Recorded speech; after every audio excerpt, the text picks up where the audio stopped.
Hey, security peeps. We are live with another edition of Breaking Into Cybersecurity. I am Renee Small, cybersecurity super recruiter, demystifying cybersecurity careers for the month of October, which is Cybersecurity Awareness Month. And I am back again with Matt Lashner. Say hi to everybody, Matt. Hi, everyone. So Matt's laughing. Matt and I were here yesterday, and I told Matt I was so embarrassed.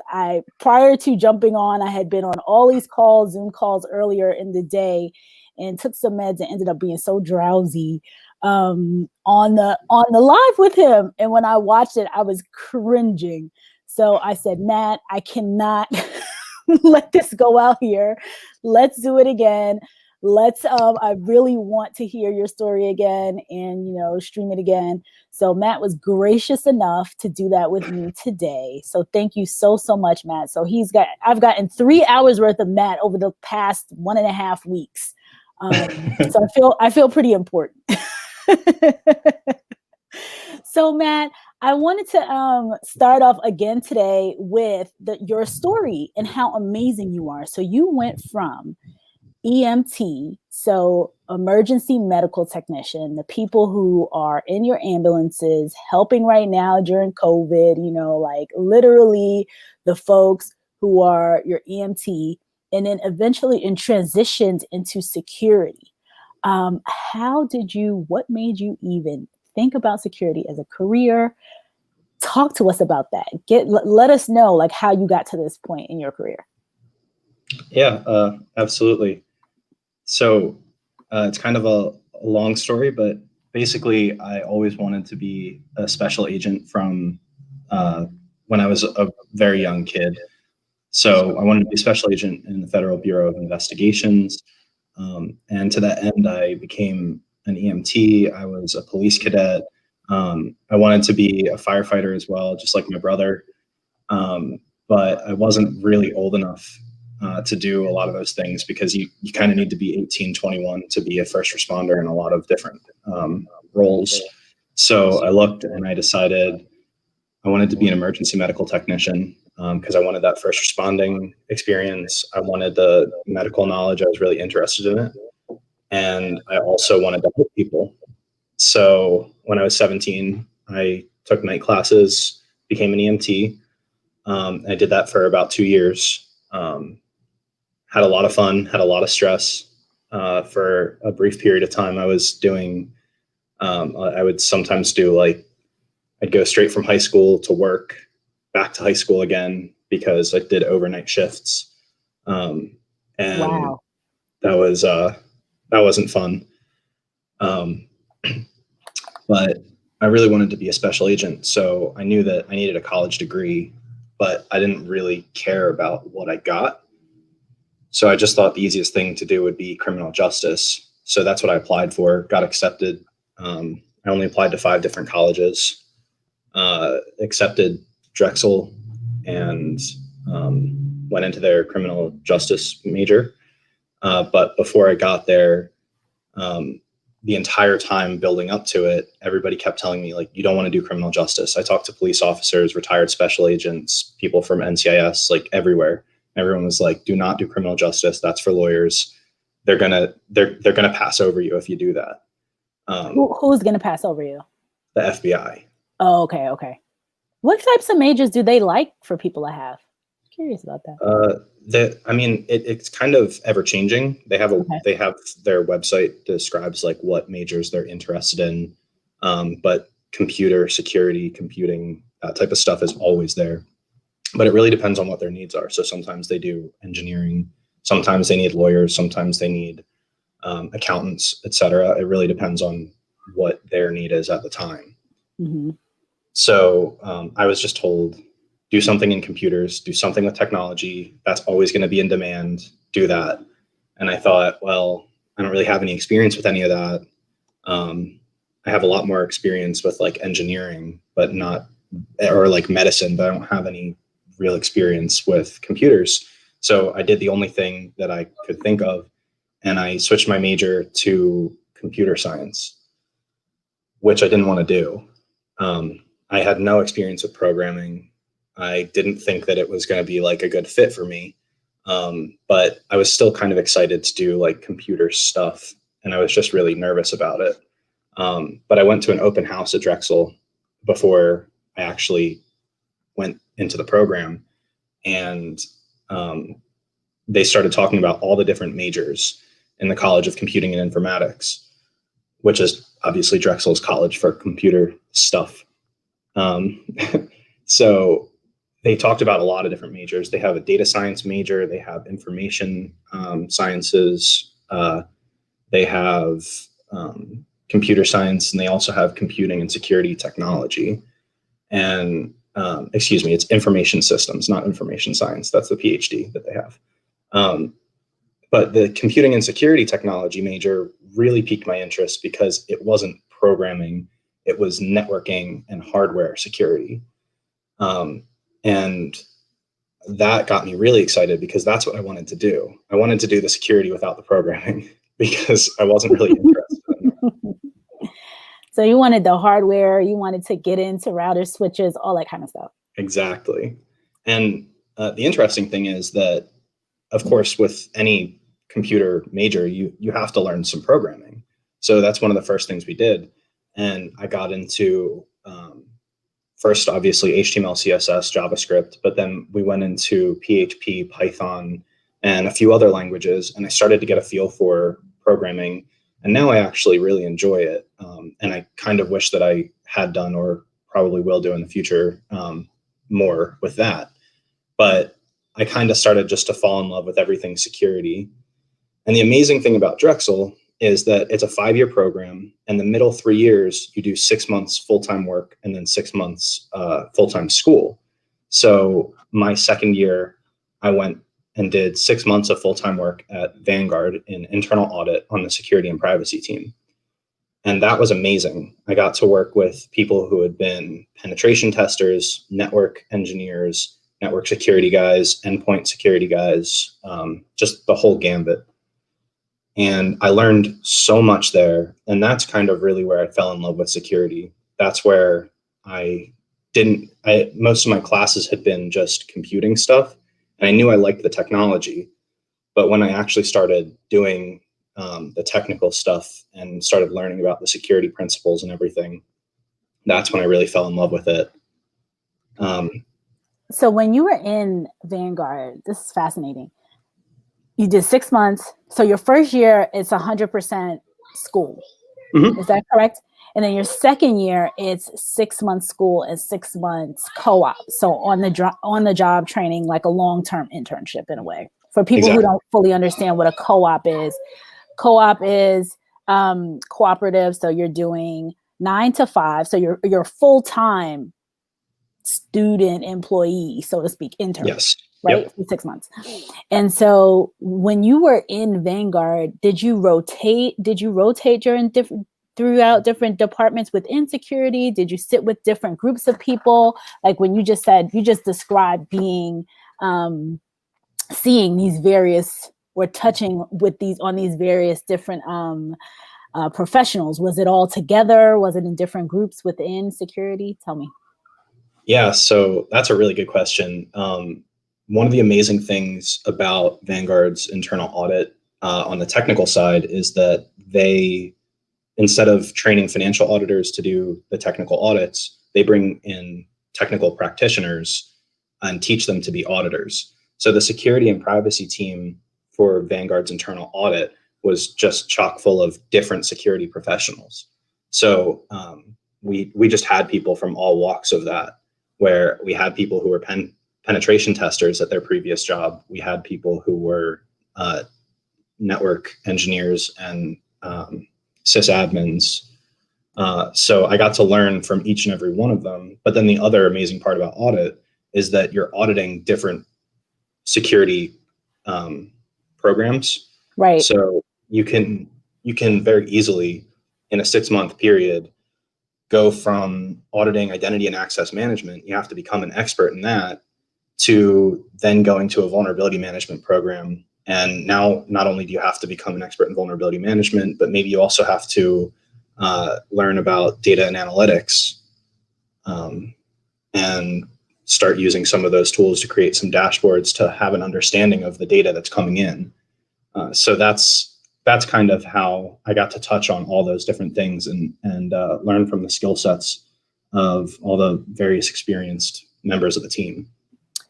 I'm actually very curious as to how Vanguard got all of those people who had, usually you can't get a pen tester to go into audit. You can't get these people, a sysadmin, to go into audit. That's so fascinating. I don't know if you know the answer, but I'm like, wow, I need to talk to somebody over there. Like, how did they get those folks to come over and be inside of audit? Yeah, it's definitely an interesting question. Yeah. I mean, it's not a question for you. It's a question in my mind, because, you know, you would have had to been there, you know, longer term probably to understand. But I wonder if they were even on a rotation, like were those pen testers going back, or you said it was a security and privacy team together. So right. Interesting. Very interesting. Well, one of the things about Vanguard is it has, and they call it a rotational culture. So not that you're rotating as part of your job, but Vanguard really encourages people to rotate into a different job so that they're not getting tired of what they're doing, and so that they still like have that love for the company, and it encourages people to stay there long term. So I know that some people that go into audit are getting a foothold in the company, so that they can then rotate out and do something else. But then also, I know a lot of people that were like consultants before, and they just needed to get out of the grind. Vanguard has an amazing work-life balance, and great benefits. So it's kind of like a logical next step in their career path. Oh, that's pretty cool. So you're there for 6 months, then you go back to school. So now you did year 1 is all school. Year 2 is 6 months during 6 months of school, 6 months of on-the-job training. This is where you really fall in love. You meet all these various people in security. You're getting your hands dirty too. You're actually able to apply some of the theory and some of the things that you learned in school. You're applying it in Vanguard. Yep. And once my 6 months were over, I didn't want to let that go, because as anybody at Drexel will tell you, we go there because of the co-op, and the co-op and the work experience is where you actually learn the most. So I didn't want to let that go. I decided that I was going to work part-time for the next 6 months while I was doing my full-time school.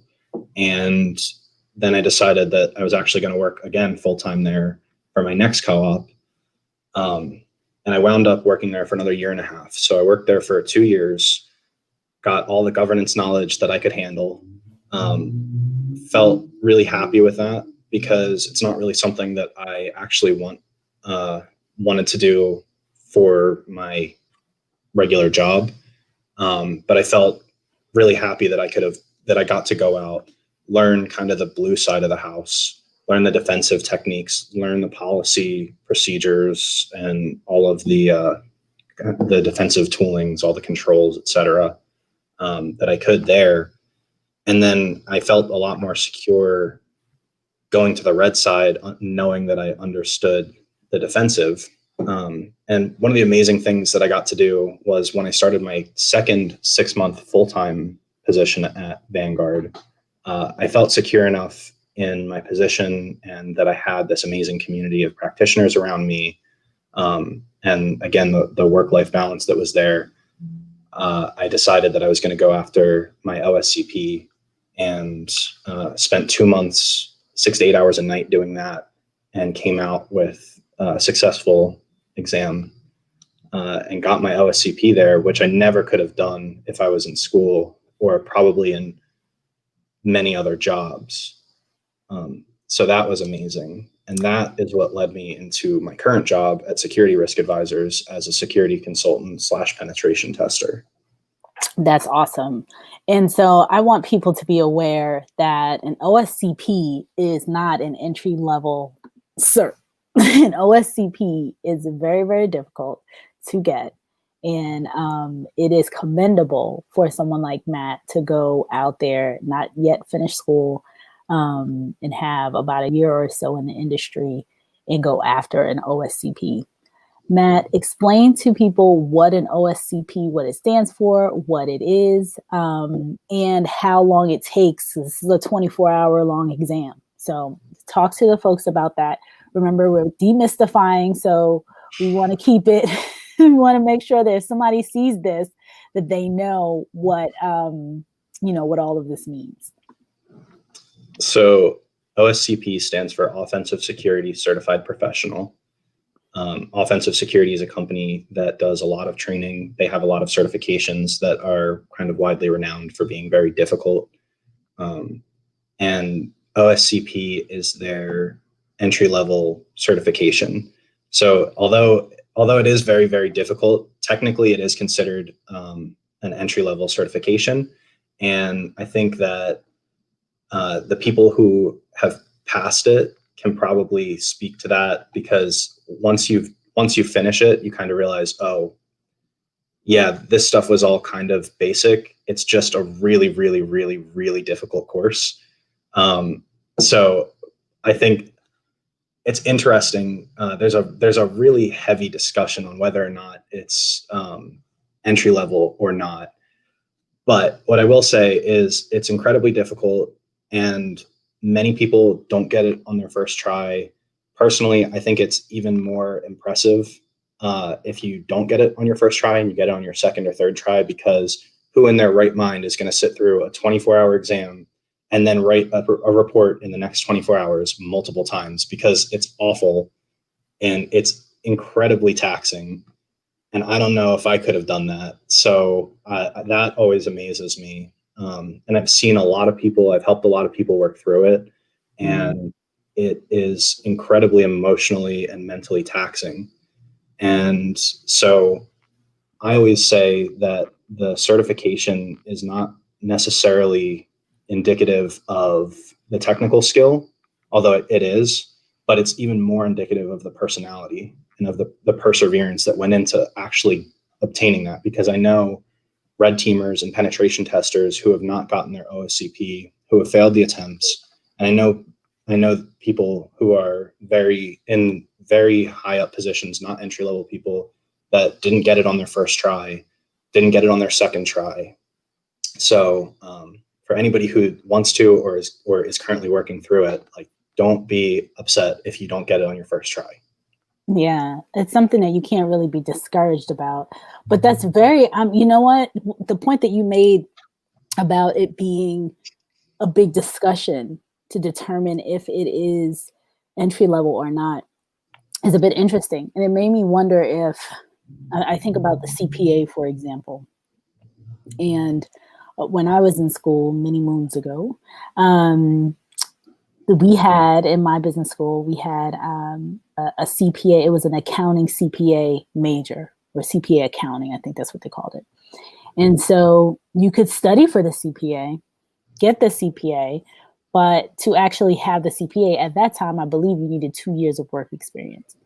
So it's almost like the CISSP, you need 5 years. You can go and you can test for it, but you need the 5 years experience to kind of for it to be validated.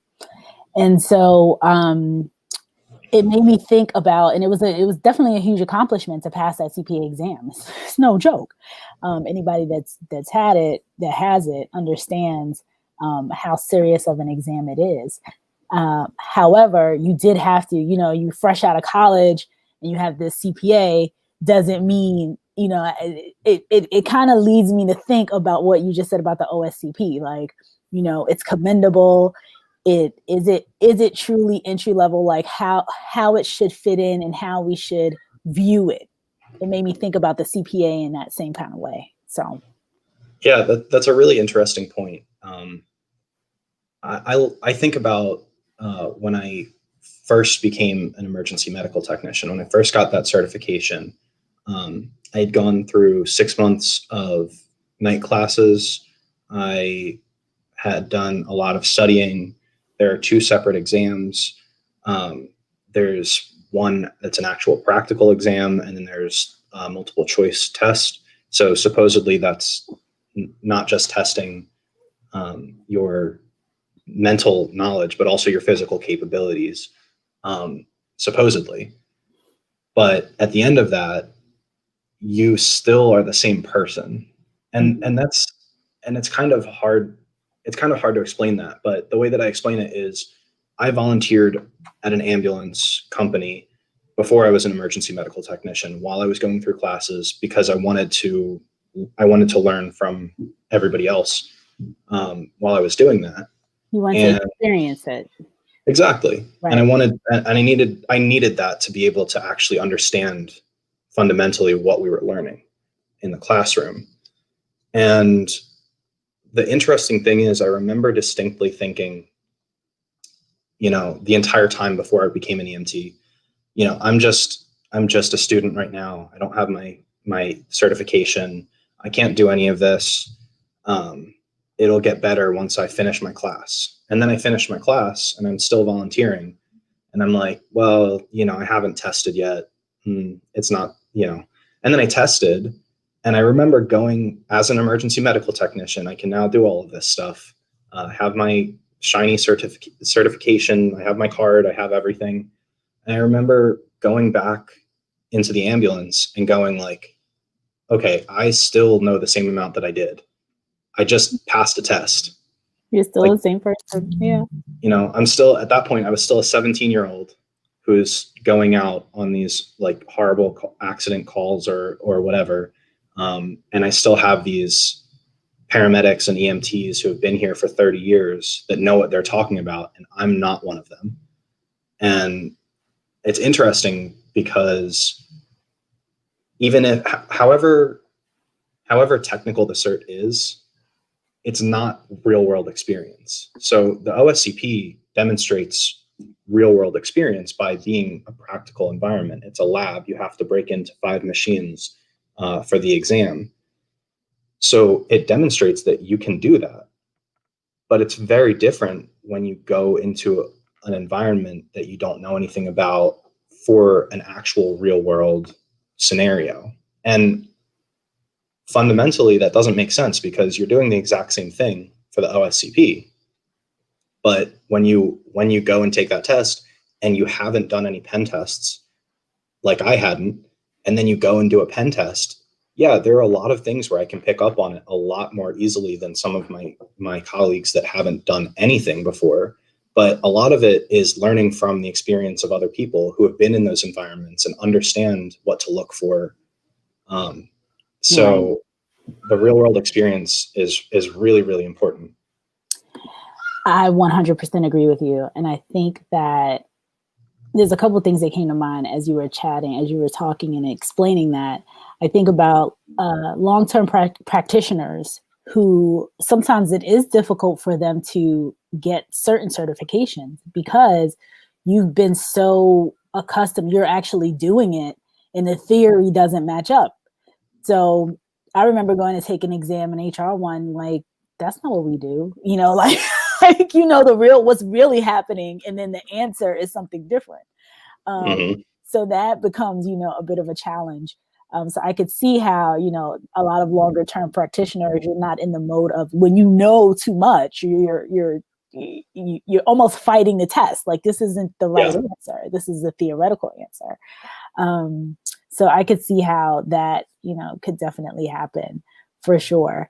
And then in regards to you talked about the OSC, you talked about the taking the exam. Then I want to go next into what you said about experience and on the job training. Every single leader, CISO, hiring manager that has come on this show has talked about on the job training, experience trumping everything else. And I think what you've experienced already as a college student who's still in school and also learning at the same time is what a lot of people do not get to experience.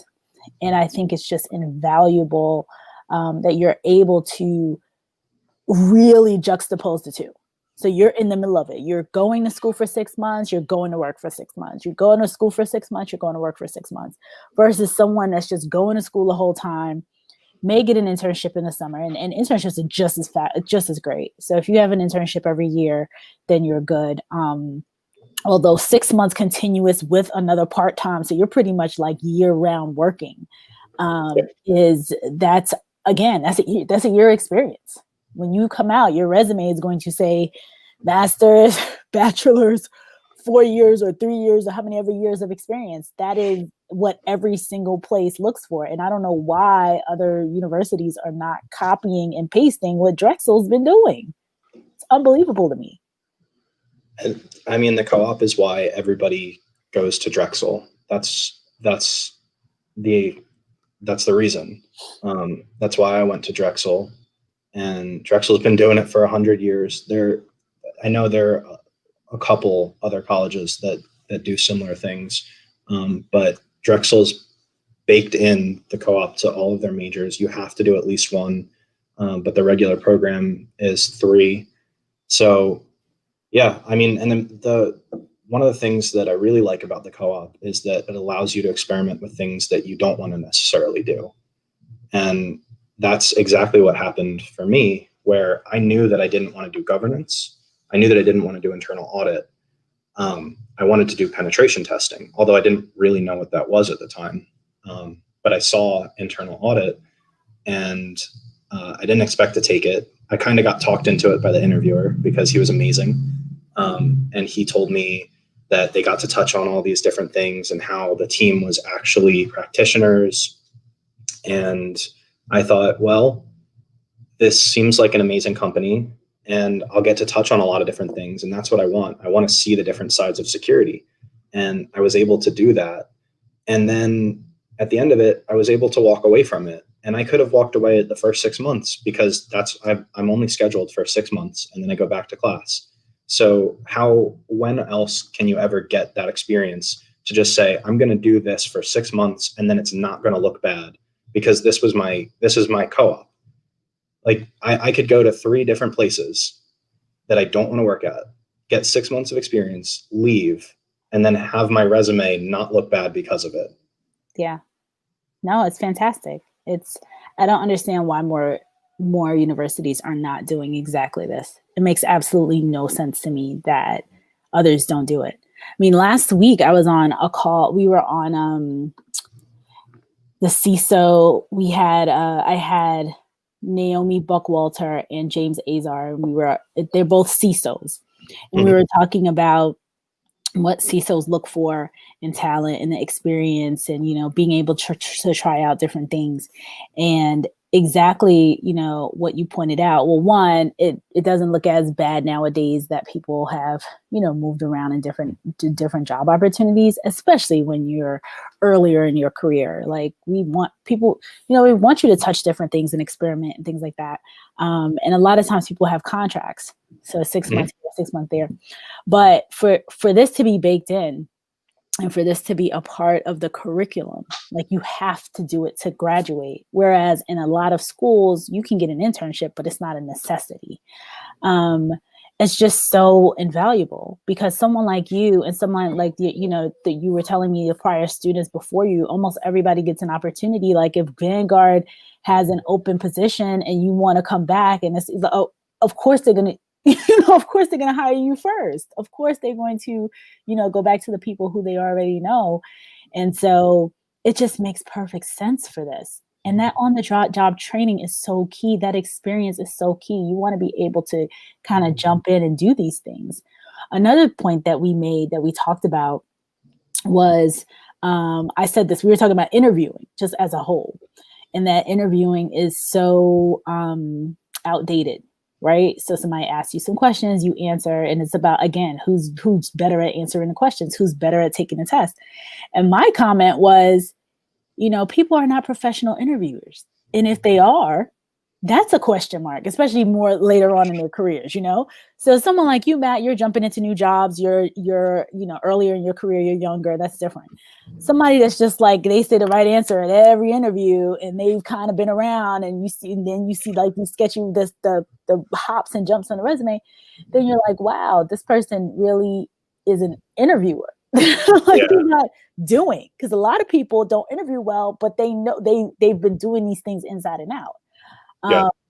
So I kind of talked about having some, and at the time, I know my buddy Namdi, there were a couple people chiming in on that live stream, but I talked about having almost like a mini co-op, like co-op for a day. Like I thought that would be cool, or half a day where you come in and the interview is, okay, you want to be a pen tester? This is the job. Here's your laptop. What would you do? Here's our case study. Here's our, go for it. And this is a half a day in the life of, or 4 hours in the life of what a pen tester is doing, and see if they could actually either do it, or the thought process that goes through their mind. Like they might not necessarily know, Matt, you may not have done it before, but let me think about how you would think about getting this done. What are you Googling? What questions are you asking me? A real life mini experience. So what Drexel is providing for you is just that, just in long term. So you're getting real experience, which is awesome. Yeah, even more than that, we also have an entire center devoted to co-op, and there are professional career advisors and everything like that. So number one, we take classes on interviewing, and number two, Drexel students go on like 15 interviews, sometimes every 6 months. So a lot of us come out of it just being a lot better at interviewing, because instead of going to our first interviews after college for three interviews or something like that, we've already done, in some cases, 30 plus interviews over the course of our studies. And the interesting thing is, I have seen interviews that are kind of like that, that are a lot more practical. I asked my coworkers to do at Vanguard to do a mock interview with me for an actual security position, because in a lot of cases for your first co-op, you can't really be asked those technical questions. So a lot of it is more behavioral, emotional. How are you going to respond to this? What are your qualities versus, hey, what have you touched on in class? Or not necessarily, not that would be a technical interview, but versus like actually those technical questions. And I got a lot of interesting interviews. And one of them from a pen tester was, I have a website. It does this. I want you to tell me the controls that are there. And he gave me like 5 minutes to write everything out on the whiteboard. And then he said, okay, now I want you to tell me how you test it.